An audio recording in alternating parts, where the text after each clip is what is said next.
everybody. Welcome back to My Hips Don't Lie with Debora Utley. I'm so excited that you're here with me today. I have so much to tell you. This is day, would it be 15?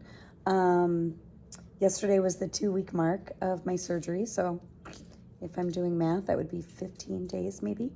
Anyway, and I had my PT, so I got to officially leave my brace behind. So we were anticipating that was going to be a 6-week ordeal. That was over in 2 weeks. Yay. And I am beginning to wean from my crutches. So I was taught yesterday how to walk with one crutch, putting weight on my surgical foot, my surgical side, and it was awesome. So I was able to come home with no brace and start walking around the house a little bit. I am starting to manage the stairs all by myself like a big girl. I can carry stuff in one hand now. So yesterday was glorious. It's going to take me a while to be normal. I'm super slow, but it's, a little bit of my independence back, which is so freeing.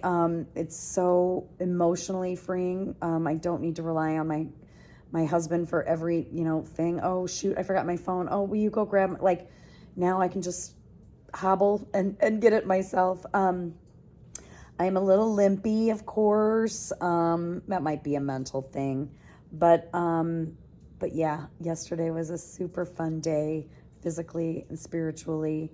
I'm, of course, coming to you from my CPM machine. This is still a part of my life for 5 weeks after this week, so 5.5 more weeks. Still rocking my amazing compression socks. That's for 1 more week after this. And yeah, still using my raised toilet. Sad to say, I've never had to use my female urinal. I was super pumped about it, practiced it, but in all honesty, I never really had to use it. So, oh well, that was an $11.99 experiment.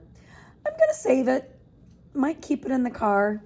Never know when you got to pee outside. Might come in handy. So, not a worthless purchase. Anyway, so that's where I am physically. I will say yesterday, in all my excitement of being able to put weight on my foot, on my leg, I probably overdid it. And so today I'm a little sorer than I have been because I really haven't had much pain at all. Just a little, maybe discomfort or, just a little ooh, I moved that a little weird, but really not pain.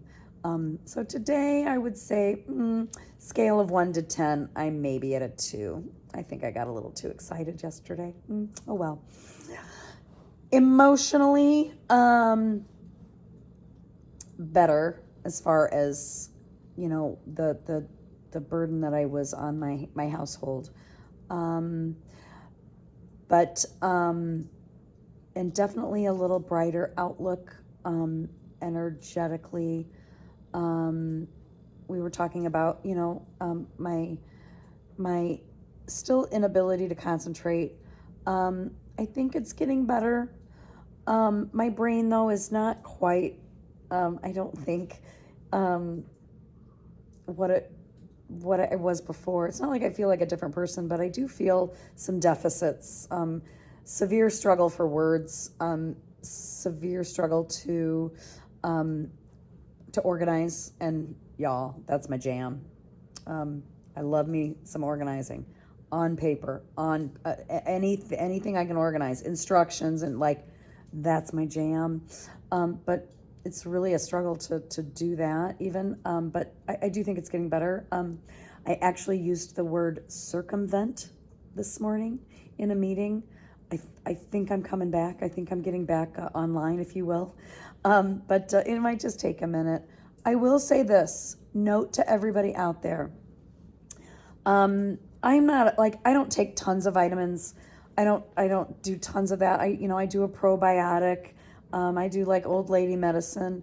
Hot flashes are no joke. So anything out there for that, ladies, you want to take it immediately.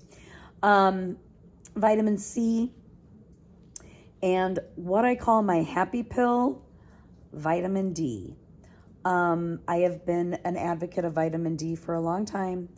And I'll be honest, I noticed this. I didn't take my vitamins for like a week and a half before my surgery. They tell you don't take pain meds, don't take this, don't take aspirin, blah, blah, blah. So I wiped out everything, including my allergy meds, which that was a nightmare. Like, you don't think you have allergies because you take allergy meds, and then you stop taking your allergy meds. Nightmare. Anyway, had my surgery on Tuesday, right? I think Thursday, or whenever no, that's a lie. This week I started taking kind of everything again. I was just taking my prescriptions that I got for the surgery, for that week after the surgery. And then I started to ease my stuff back in. I started my allergy meds right away, my probiotic, but I didn't do my vitamin C. I didn't do my vitamin D. I started taking that, I think, on Sunday. Game changer. I felt like a new person after just like 2 days of getting back on my vitamin D.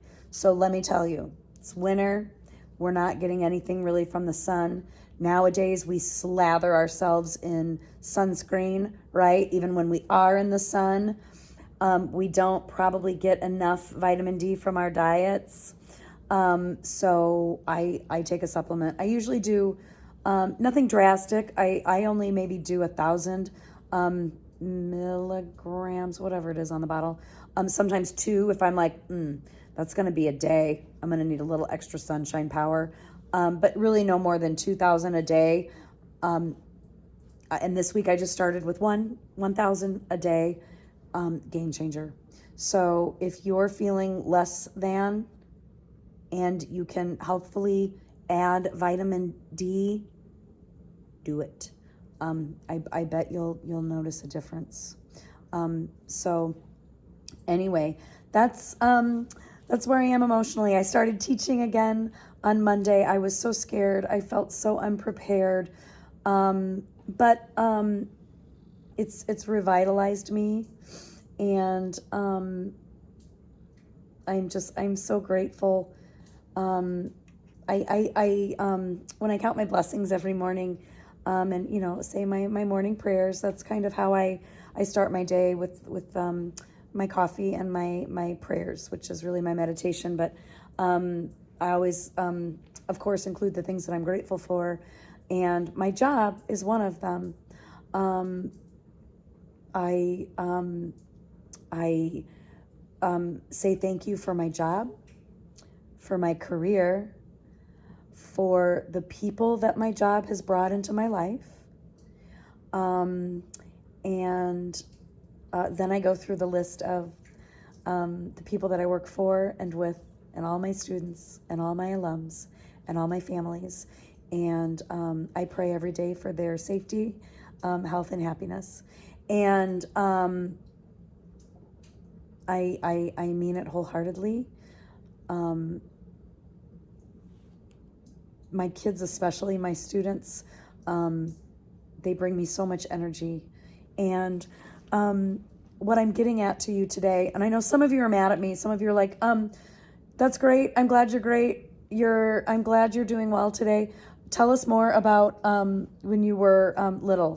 Continue your story there. I will, and I know you're mad at me, but I am not really, to be honest with you. This video diary that I'm sharing with you is not just to recapitulate the past. I do want to share that with you, but it's also it's completely I'm unscripted. This is a real reality show, and I don't have any notes of what I'm going to talk about today. I just kind of turn this on, and it's like, okay, here's what pops into my mind right now. So I know it might be super non sequitur, super discombobulated. This isn't an organized podcast. I don't have here's what I'm going to talk about tomorrow, here's what I'm going to talk about the next day. I just kind of stream of consciousness come at you, and when that moment of I need to go back to the past, it's really to inform today for me and for any of you that are watching and are interested. But if you watched the movie Soul, it's on Disney Plus. I highly recommend it, whether you like music or not. It's a wonderful family movie. But I knew when I knew it was coming out, I was like, oh gosh, I hope this movie is everything I think it's going to be, because I'd like to use it as my sub plans for that first week back to school when I knew I wasn't going to be in school. I wanted my kids to get to see it. Full disclosure, a lot of my families, they don't have Disney Plus and they can't afford Disney Plus. And I can, and I do. And so I wanted to share this movie with them because many of them would never have gotten to see it any other time, right? And it's music and it's new and I was excited about it, right? So I'm not going to give anything away, but the movie is really about finding your spark, finding the thing that lights you up, the thing that gets you out of bed in the morning, that makes you go about your day, the thing that makes you worth living, right? What's your spark? And so that became my assignment starting this week back to school. Again, I'm a choir director, and a big part of so I'm not just a classroom teacher. I run a program. It's very similar to coaching. My students are often with me for 3-4 years, every day. And we build a very special relationship. But the most important thing is that I am providing a community for them, a family away from home. It's more than just a class that they take. It's a huge part of their life. And I'm a huge part of their life. They're a huge part of mine. And then obviously each other.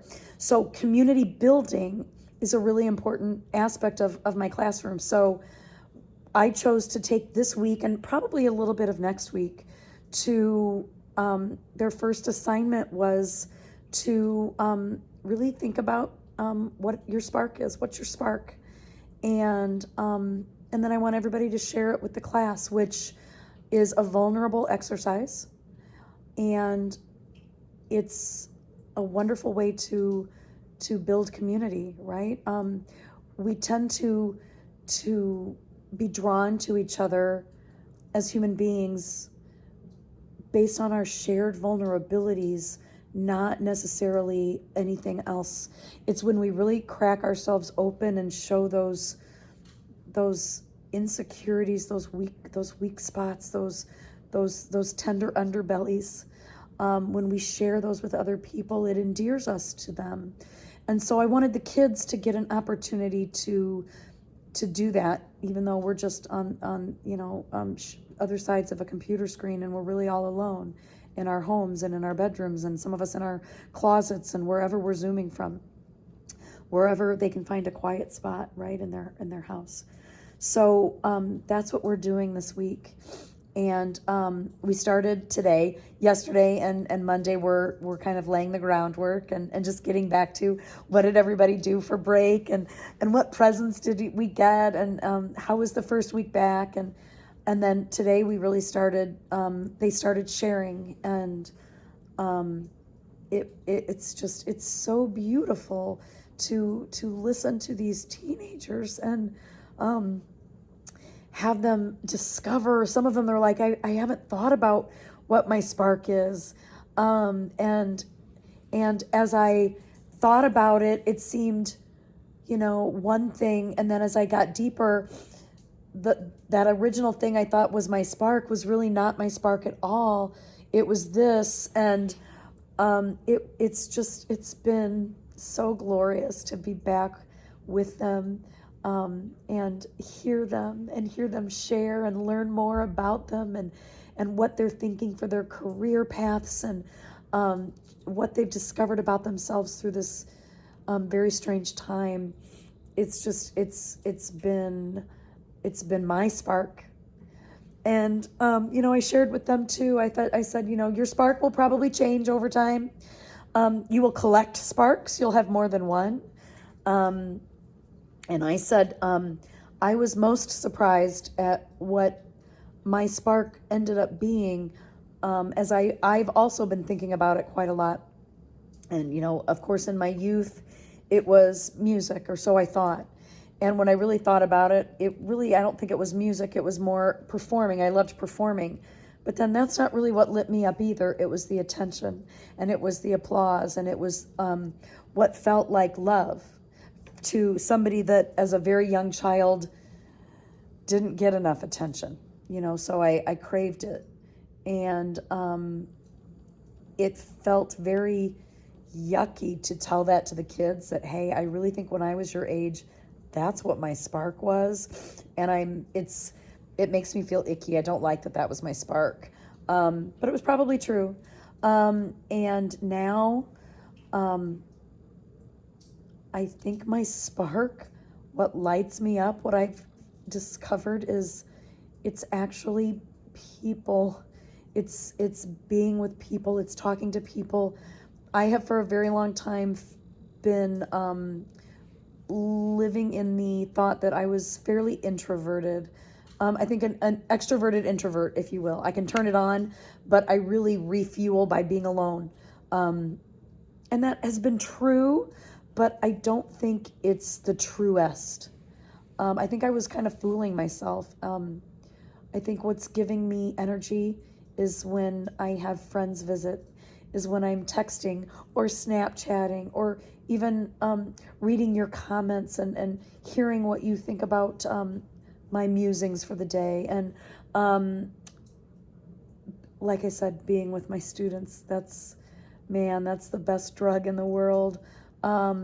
They are so vital and exciting and fascinating and battling, and they're warriors right now. They're fighting for every bit of life that they can get through the computer, through their music, through their sport.